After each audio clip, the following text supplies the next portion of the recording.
My Corgi has never once in her life thought she was wrong about anything. Not once. And after going deep into Corgi owner forums, Reddit threads, and behavioral research, it turns out she's not the exception. She's the rule. Corgis come factory loaded with a specific set of habits that will completely reorganize your life if you let them. And most owners, they let them. Here are 9 worst offenders. Number 1. They run the schedule, not you. Most people expect a dog that adapts to their life. A Corgi shows up with a pre-existing schedule and a real problem with yours not matching it. Dinner at 5:30 yesterday means dinner at 5:30 today. Walk at 7 means walk at 7.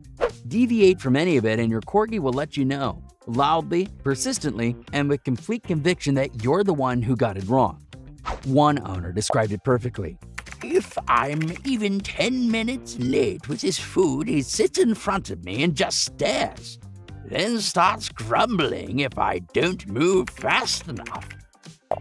Corgis will bark incessantly, shove you with a nose, and plant their feet completely if you try taking a walk route they don't agree with. It's not really misbehavior, it's more like feedback. After all, these dogs were bred to notice when things deviate from the expected pattern and do something about it. The livestock just got replaced by your daily routine. You thought you were getting a pet, but ended up with a scheduling manager with a very aggressive follow-up policy. Number 2. Selective hearing quickly becomes a habit. A Corgi not listening isn't a training failure. It's a deliberate choice, and the dog knows exactly what it's doing. Corgis rank 11th in dog breed intelligence, which means when they ignore a command, it's not because they didn't understand it. You can watch it happen in real time. You say, "Come," and the ears flick. There's a brief pause, and then they go right back to whatever they were doing. The message was received, it just didn't clear their personal approval process. One Corgi owner said it perfectly. You can actually see the wheels turning in their heads as if they decide whether or not they want to do what you're asking. When a Corgi decides to ignore a command and finds that ignoring works, they simply repeat the behavior. What started as occasional selective hearing quietly becomes the default setting. They're not confused, they're negotiating. And if your track record suggests negotiating works, why would they ever stop? Number 3. They bark at everything, and we mean everything. Getting a Corgi means accepting that silence is now a privilege, not a default. Some Corgi owners report their dogs sound an alert for everything. An approaching postman, a change in the wind, or a car parked somewhere unfamiliar. And it doesn't need to be a real threat. It just needs to be something the Corgi noticed. And a Corgi notices everything. In fact, one owner summed it up with brutal honesty. My male Corgi barked at anything and everything. I'm not even joking. He barks at the air all the time. This traces back to their herding background. Corgis were bred to bark loudly enough to move cattle that outweighed them by 2,000 pounds. The cattle may be gone, but the volume stayed. Now, that instinct gets applied to your hallway, your windows, your neighbors, and whatever sound just happened outside that nobody else heard. Your house isn't a farm, and unfortunately, that distinction hasn't fully registered with them yet. Number 4. The petty protest puddle. Most dogs have accidents. A Corgi sometimes has accidents with intent. Owners describe a very specific pattern. The dog was fine all day, knew exactly where to go, and then something happened. Maybe you left too long, ignored a request, or disrupted the routine. And shortly after, there's a puddle somewhere it absolutely shouldn't be. One Corgi owner on a forum put it this way. He seems to protest because he's not getting enough attention or not going out often enough, and he knows exactly what he's doing. Now, technically, behaviorists will tell you dogs don't plot revenge. But they do respond to frustration, stress, and disrupted routine with behaviors that feel suspiciously calculated. Indoor urination in a previously house-trained Corgi often stems from marking or stress-related behaviors triggered by environmental changes or anxiety. With a breed this stubborn and this aware of its own routine, the line between accident and statement gets genuinely blurry. You're not always going to know which one it was, but the timing has a funny way of making it very obvious.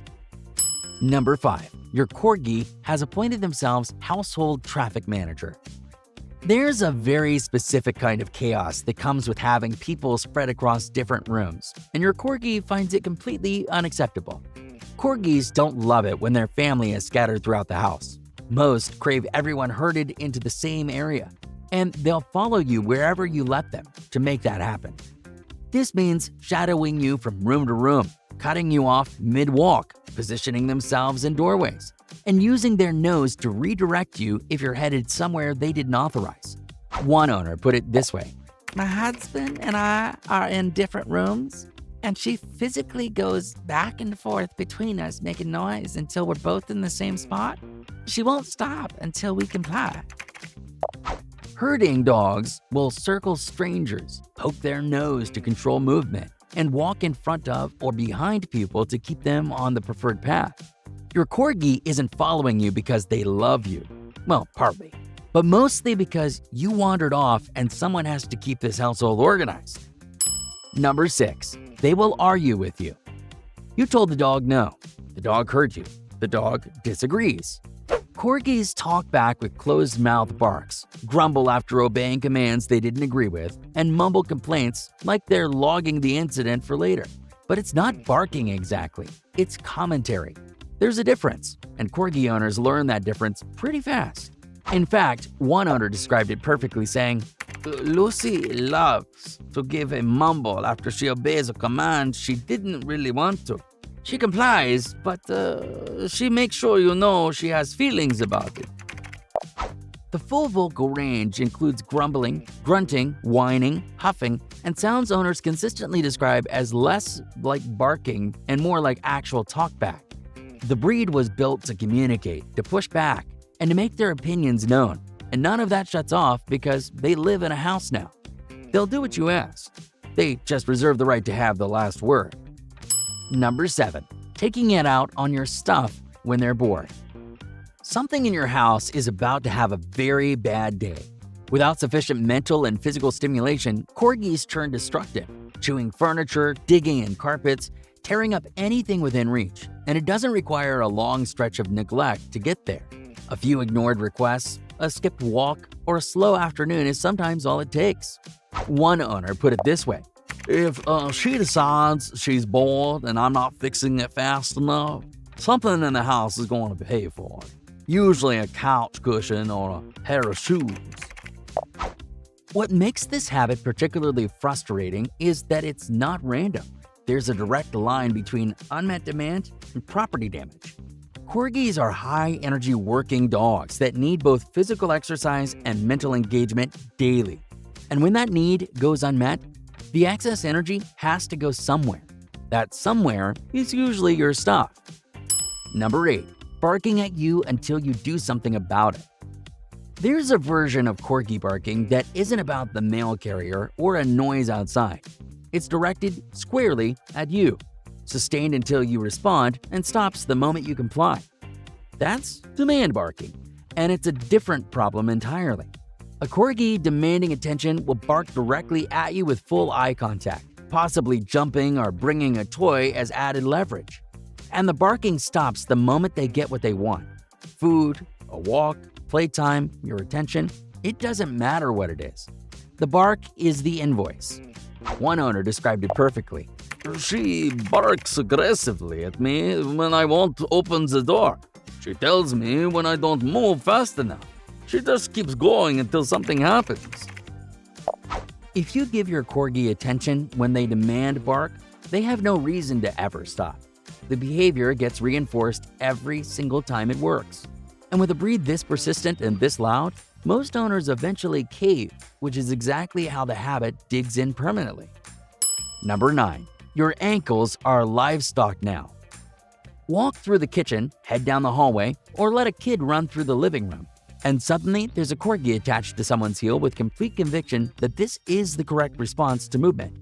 The nipping is purposeful and precise, aimed at ankles and heels, often accompanied by a low crouch and intense focus. Your Corgi isn't being mean.